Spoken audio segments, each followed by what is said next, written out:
What's going on, believers? Guys, where does Bitcoin go now? We're trading over 20,000. Things are feeling a little bit better, but where are we? I'm going to show you that in just a moment after this sick intro. This is not financial advice, but I'm always right. Trying to put money in your pocket, that crypto wallet, that bing bada bing ching ching big profit. All right, guys, you can see right here we have an article that just came out saying that the Bitcoin Suisse director says crypto market is forming a bottom. That Bitcoin Suisse director is Giles Keating.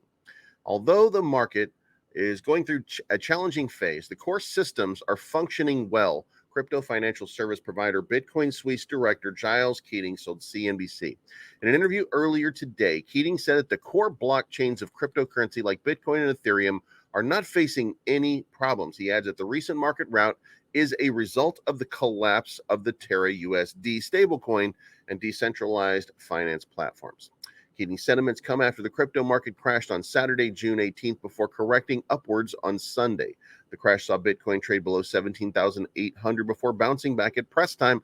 The flagship crypto was trading at 20,500. On the other hand, Ethereum plunged below 900 on Saturday. Like Bitcoin, the coin recovered its Saturday losses and is currently changing hands at $1,130. Commenting on the crypto market's performance over the weekend, Keating said the market is close to a point where some of the real excess leverage has exited the system and a bottom can now start to form. Now, that's a great thing to know. The bottom has started to form. We're getting that sense. We're getting that feeling. How low does it go? Well, we don't know. We don't know yet. What we know is this: the bottom is forming, and that means that there's going to be an area between which, and it's probably going to be between 21,000 and probably 12,000 that we're going to see this bottom form for Bitcoin, and that's going to include about 1,200 all the way down to about 600 for Ethereum. But we're there. We're at the bottom. It's going to form. Once this bottom forms, once we start to test and find our lows, then we're going to trade sideways for a little while, and then we'll start to move up. Even if we are in a bear market, we're still going to see some pumps. We're still going to see some dumps. We're still going to see the normal course of business. We're just not going to see that excessive movement until we see the excessive movement. But in helping to make that happen, Visa, one of the biggest payment providers companies in the world, has announced it's launching a series of crypto-enabled cards in partnership with several financial tech startups and Latam. These cards will allow users to spend crypto, purchase crypto where Visa cards are accepted for such, and also receive crypto cashback through different fintech partners in the region. More global payment companies are taking an interest in mixing conventional fiat payments with more advanced solutions like cryptocurrency. Guys, these are gigantic moves that are happening. You've heard this from MasterCard. You've seen the MasterCard logo on your BitPay card. You know that this is coming. But to see Visa, who is the biggest of the bigs, start to enter this system is a huge change. And this is just another example of the level of mass adoption that we're starting to experience. Now, on to the downside.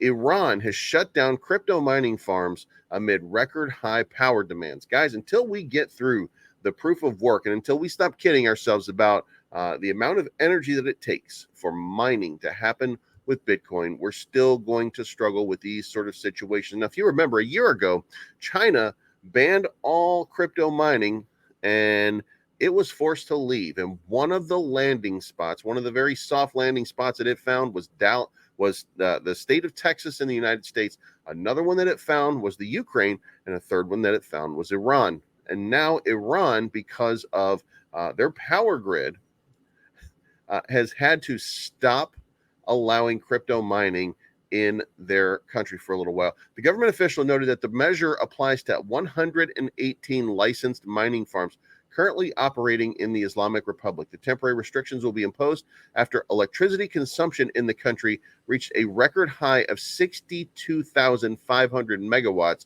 during the peak hours last week. Mashadi added that the power demand this week, which ends on Friday, according to the local calendar, had been forecasted to exceed 63,000 megawatts. The Energy Ministry's representative described these figures as significant and warned that they will lead to a limited electric supply across the nation. Moving on. So, guys, there's some good and there's some bad. The good news is we're forming a bottom. We're also starting to see Visa venture into the crypto market, which is a gigantic move.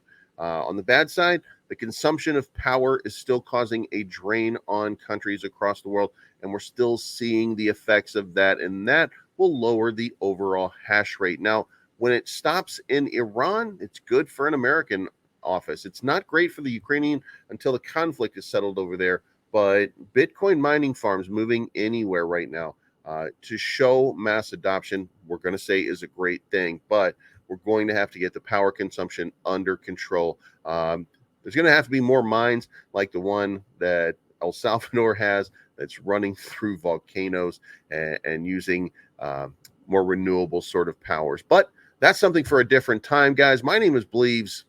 This is not financial advice. I'm always right. Thank you, Giles Keating, for pointing out that we're reaching the bottom. And thank you to Visa for getting yourselves into the crypto market. We absolutely needed that kind of positive news. And let's keep it all coming. You guys have a good day. And we'll talk to you again soon. I'm looking for the good life, good